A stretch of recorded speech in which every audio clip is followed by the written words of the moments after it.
Assalamualaikum warahmatullahi wabarakatuh.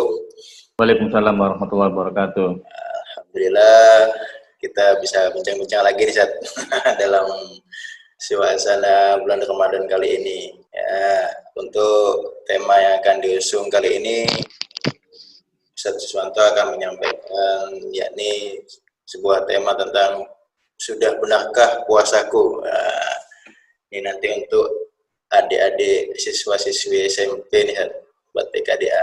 Nah, monggo Ustadz Siswanto. Oke, terima kasih waktunya. Assalamualaikum warahmatullahi wabarakatuh. Waalaikumsalam. Alhamdulillah, la haula wala quwata illa billah, asyhadu an la ilaha illallah wa la syarikalah, wa asyhadu anna Muhammadan abduhu wa rasuluh. Allahumma shalli ala Muhammad wa alihi wa sahbihi wasallam ajma'in, amma ba'd.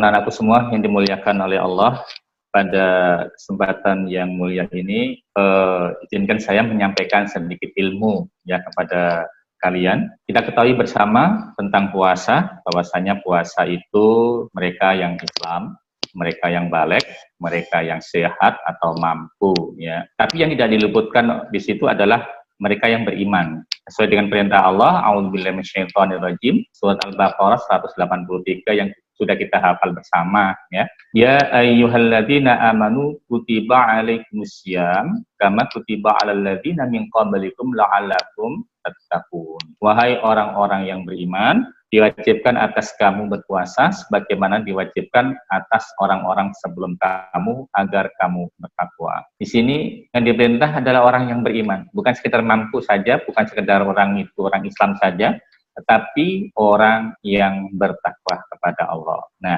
tentunya bagaimana caranya supaya puasa kita itu berkualitas. Ayam juga puasa ketika mengerami hidupnya.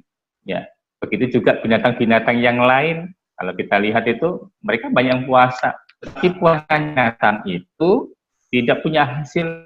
Seandainya punya hasilnya hanya satu titik. Umpamanya ayam sedang mengerami induknya. Puasanya hasilnya hanya menghasilkan anak. Begitu juga kita sering lihat buaya atau apapun binatang yang puasa-puasa. Mereka hanya sifatnya adalah satu tujuan. Tapi yang kita kehendaki adalah bagaimana kita mendapatkan kebahagiaan di dunia dan akhirat. Bagaimana kebahagiaan itu bisa dinikmati oleh bersama. Yang puasa bahagia, ya. Yang di sekitar puasa itu juga bahagia. Sama-sama merasakan kebahagiaan itu. Tidak ada satupun di antara kita yang sedih dengan puasa kita itu, ya. Yang puasa sedih, ya, yang lingkungannya juga sedih, itu bukan puasa. Puasa itu membahagiakan semua orang. Bagaimana kita bisa mendapatkan kebahagiaan itu? Kita coba tengok di dalam surat kedua ayat 185 ya Al-Baqarah. Kalau tadi ayat 183 ya. Sekarang ini 185. A'udzubillahi minasyaitonirrajim. Bismillahirrahmanirrahim. Syahrul Ramadan alladzi unzila fihi al-Qur'an hudal linnas wa bayyinatin minal huda wal furqan faman syahida minkum syahra falyasum. Jadi syahrul Ramadan, beberapa hal yang ditentukan itu ialah bulan Ramadan, bulan yang di dalamnya diturunkan permulaan Al-Qur'an sebagai petunjuk bagi manusia dan penjelasan-penjelasan mengenai petunjuk itu dan pembeda antara yang hak dan yang batil. Karena itu barang siapa di antara kamu hadir di tempat tinggalnya di bulan itu, maka hendaklah ia berpuasa pada bulan itu. Yang kita tekankan di sini ialah di dalam puasa Ramadan itu diturunkan Al-Qur'an. Maka kalau kita kepingin mulia di dalam merasakan nikmatnya Ramadan, jangan dilupakan banyak-banyak membaca Al-Qur'an. Kurangi gamenya, kurangi tidurnya. Lu tidur kan pahala berpuasa, dapat pahala tidur dong. Kurang manfaat bagi yang lain, kurang manfaat bagi dirimu sendiri. Begitu banget, lemes, malas, malas belajar. Tapi kalau ketika kita gunakan dengan nilai yang bermanfaat, kita baca Al-Quran itu. Kenapa? Karena Al-Quran itu obat. Kenapa? Karena Al-Quran itu sebuah petunjuk. Ingat, jangan sepelekan sebuah kata petunjuk loh ya. Kita buka HP saja, nggak tahu petunjuknya, nggak akan bisa buka HP. Saya pernah itu dimintai ibu-ibu ya, usianya belum tua, masih usia 48-an, seusia Pak Sid juga. Dalam sebuah pelatihan ibu-ibu membawa laptop baru. Apa yang lucu di situ? Si ibu ini tanya, Mas, ini cara membuka laptopnya gimana? Nah, ini kenapa? Karena nggak memperhatikan petunjuknya. Begitu juga kita di dalam melaksanakan ibadah Ramadan, di dalam melaksanakan dalam kehidupan sehari-hari, petunjuk kita itu jelas, Al-Quran. Maka supaya puasa kita itu berkualitas, jangan dilupakan Al-Quran. Ayo, puasa, tangan kita, gadget kita. Tapi sekarang kita alihkan kepada Al-Quran. Karena dalam petunjuk itu tentunya ada pembedanya. Ini yang baik, ini yang buruk, ini yang benar, ini yang salah, ini yang halal, ini yang haram. Itulah pentingnya kita mempelajari Al-Quran. Pentingnya kita di dalam Ramadan ini mengkualitaskan mulut kita dengan banyak-banyak membaca Al-Quran. Anakku yang dirahmati oleh Allah, di dalam Ramadan atau di dalam puasa, selain kita perbanyak membaca Al-Quran, jangan lupa perbanyak doa. 3 golongan yang sangat diharapkan dalam 3 golongan ini adalah salah satu, la turaddu da'watuhumus shaimu hatta iftira. 3 orang yang doanya tidak tertolak. Di antaranya adalah orang yang berpuasa sampai ia berbuka. Tidak tertolak loh ya. Jadi banyak kita gunakan doa. Apalagi kondisi negara kita ini, kita sudah tidak bisa bebas, tidak bisa belajar dengan bebas, tidak bisa bermain dengan bebas. Ibadah pun sekarang kita dibatasi. Gunakan doa ini di dalam Ramadan ini. Ayo kita maksimalkan doa kita. Kan doa kita tidak tertolak. Jangan malah Ramadan tidur, makan, tidur. Nanti kita jadi penggemukan dong. Jangan-jangan kita nanti ya habis Ramadan malah jadi, ya kita kan bukan binatang kan, gemukan, terus sembelih kan, bukan kan? Ya, otomatis kita harus lebih berkualitas, badan kita lebih sehat kan gitu ya. Nah, bisa didengarkan ya? Iya, bisa. Selain membaca Al-Quran, selain doa, jangan lupa ucapan, jaga itu omongan. Mulut kita mungkin diam, tetapi jemari kita ngomong yang macam-macam. Maka yang perlu kita ingat di sini adalah sabda Rasulullah SAW di dalam hadis Imam Bukhari, hadis yang ke-1903. Man lam yada' qawla zur wal 'amala bihi falaysa lillahi hajatun fi ayyada'a ta'amahu wasyarabah. Barang siapa yang tidak meninggalkan perkataan dusta, malah mengamalkannya, maka Allah tidak butuh rasa lapar dan haus yang ditahan. Ingat, puasa kan ini. Allah nggak butuh lapar kita, Allah nggak butuh haus kita. Kalau kita itu nggak bisa menahan perkataan kita. Maka sebaik-baik ucapan perkataan kita ya Al-Quran. Makanya di dalam Ramadan, kita harus banyak-banyak membaca Al-Quran. Banyak-banyak memohon kepada Allah dengan doa. Kan nggak mungkin kan orang berdoa yang buruk. Kan doa itu kan untuk dirinya sendiri, meskipun kita mendoakan orang lain.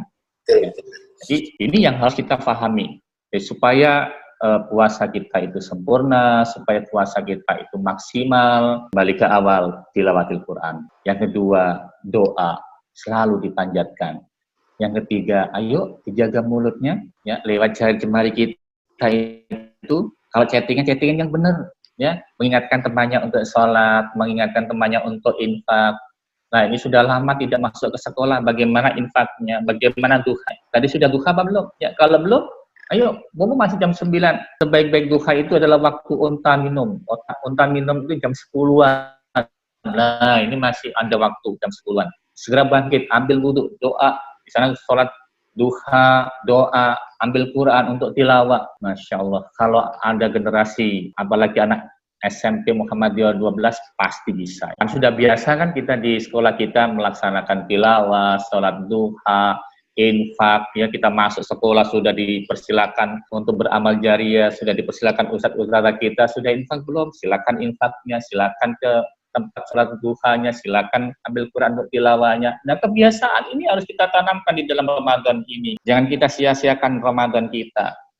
Yang berikutnya adalah salah satu ayat Allah yang menghendaki kita melakukan sebuah perniagaan yang tidak rugi. Di dalam surat Fatir, surat ke-35. Surat 35 itu satu surat sebelum Yasin kan, Yasin 36, Fatir 35. Tetapi di sini ayat kedua 29. 3 kegiatan yang tidak akan rugi, apalagi ini dilakukan di dalam bulan Ramadan. Apa itu kegiatannya? Kita simak ayatnya. A'udzubillahi minasyaitonirrajim. Innal ladzina yatluna kitaballah wa aqamus shalah wa anfaqu mimma razaqnahum sirran wa alaniyah yaduna tijaratan lan tabu. Sesungguhnya orang-orang yang selalu membaca kitab Allah, selalu loh ya, bukan kadang-kadang ya, mendirikan sholat, bukan sekedar sholat, dan menafkahkan sebagian dari rizki yang kami anugerahkan kepada mereka dengan diam-diam, dengan terang-terangan. Baik diam-diam, terang-terangan. Mereka mengharapkan perniagaan yang tidak akan rugi. Kalau bisnis, kerjasama dengan teman, belum tentu kan untuk untung. Tetapi kalau kerjasama dengan Allah, Allah akan memudahkan cara kita ini. Allah akan memudahkan hasil dari apa yang kita lakukan ini. Orang yang selalu membaca Al-Quran, orang yang selalu mendirikan, menegakkan sholat, orang yang selalu menjaga infaknya, baik tatkala itu dia suka, susah, ya senang, ya dia selalu melaksanakan itu, maka tidak ada masalah baginya. Kenapa? Karena sudah Allah jamin tidak akan rugi.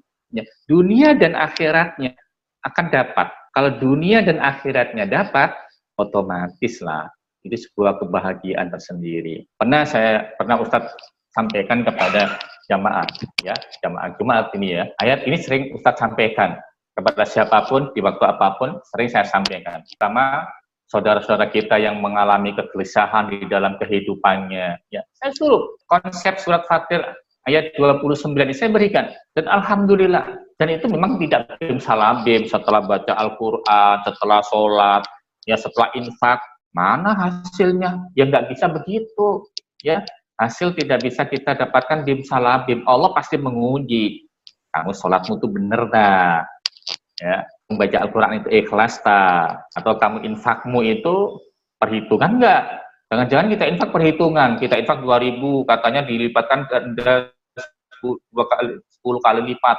Ana habis infak kok aku malah nggak dapat apa-apa. Allah memberikannya sesuai dengan kebutuhan kita. Allah tahu kapan kita butuh, kapan kita dibutuhkan, kapan kita butuh pertolongan Allah itu. Di situ yang harus kita pahami.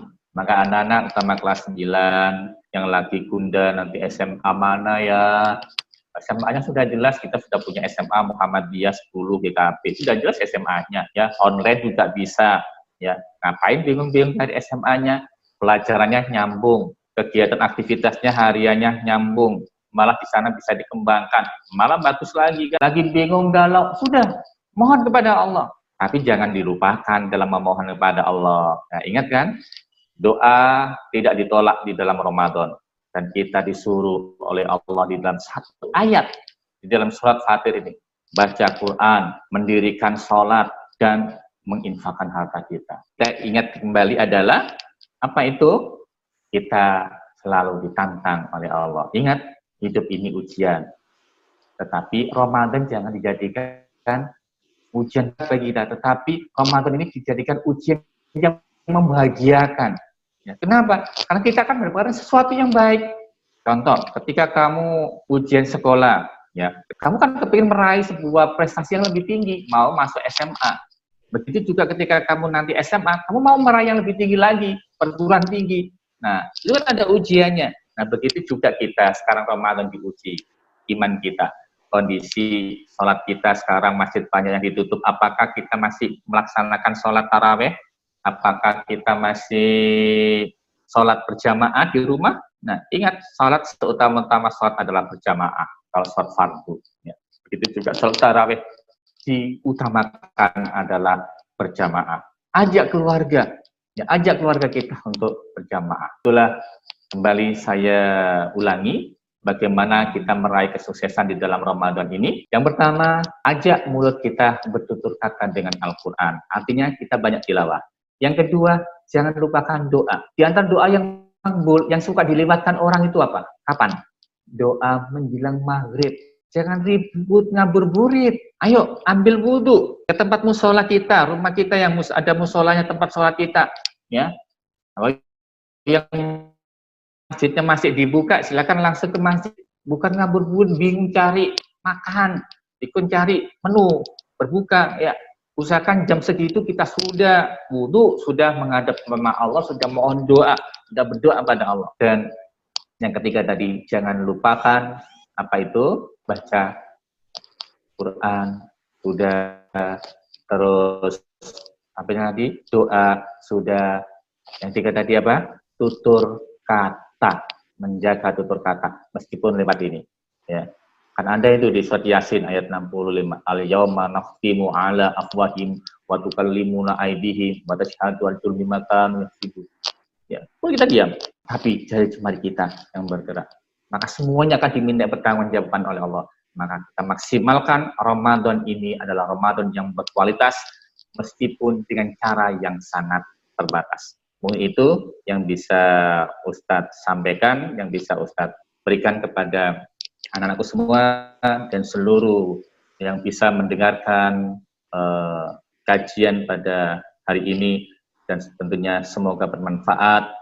Dan kembali saya tekankan di dalam surat An-Najm, fala tuzakku anfusakum wa a'lamu biman taqwa. Jangan merasa dirimu paling suci, paling hebat. Ya Allah yang mengetahui siapa di antara kita yang bertakwa. Meski sudah puasa, meski sudah sholat, meski sudah infak, jangan merasa yang terbaik. Mari kita perbaiki lagi, lebih baik dan lebih baik lagi. Semoga bermanfaat. Assalamualaikum warahmatullahi wabarakatuh. Waalaikumsalam warahmatullahi wabarakatuh. Terima kasih Ustadz atas kajiannya tentang puasa. Semoga adik-adik SPM Dallas bisa menerapkan apa yang telah disampaikan tadi oleh Ustadz Siswanto. Mungkin cukup sama-sama. Terima kasih. Maaf mengganggu. Wassalamualaikum warahmatullahi wabarakatuh. Waalaikumsalam warahmatullahi wabarakatuh.